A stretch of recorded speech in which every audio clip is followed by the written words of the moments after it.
The UK election less than a month away. Keir Starmer's, odds on to be Prime Minister. Tell us about him. Is he a safe pair of hands as a Labor leader?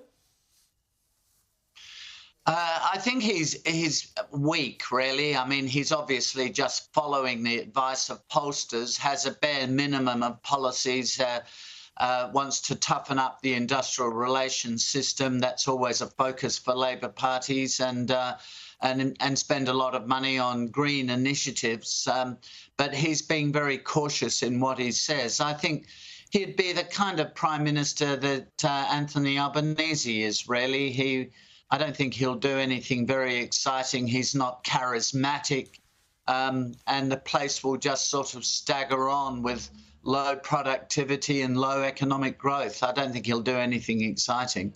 Let's have a look at a snippet from one of the election debates, and this one focuses on an issue that you're very familiar with, and that is the immigration policies, the border protection policies that Rishi Sunak has put in place involving Rwanda. Here we go.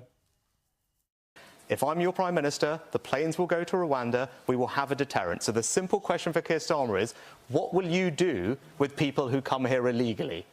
What will you do with them? Well, very simply, what will you do with them? That's what I'm going to do. We'll have a deterrent. What are you going to do? We need to smash the gangs that are running this vile trade, making a huge amount of money, putting some of the most vulnerable people in boats across the channel. Yeah, smash the gangs like they've been trying to do for the last 2 decades, I suppose. Is immigration a big issue in this election? It is a big issue. I mean, the cost of living issues, although inflation's fallen to well below 3% now. I think in the UK it's running at about 2.3%, so it's pretty low. There's no real unemployment. There's a bit of a labour shortage, but cost of living has been a big issue, the biggest issue.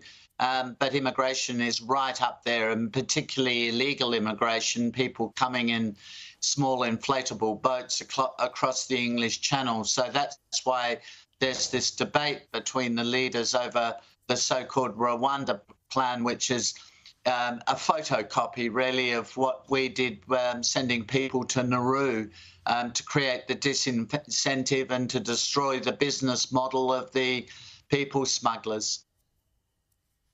Yeah, now, very briefly, though, do you think that under Keir Starmer the party would go to the left? He's not presenting a sort of a hard left veneer, but is that the danger, that it would end up being a much more left-wing government than he would portray in an election campaign? Yeah, that's a very good question, Chris. I think it would be for sure much more left-wing.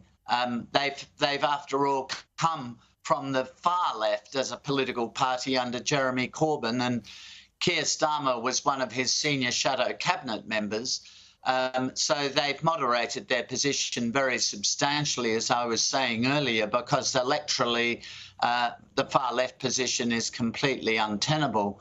But on the other hand, once they get into power, and they certainly will do on the 4th of July, once they get into power, I think they will drift a long way to the left. I think their backbenchers in particular will be substantially left-wing, more left-wing. I mean, a bit like, some of them are a bit like the Australian Greens. They're out there on the extreme left. All right.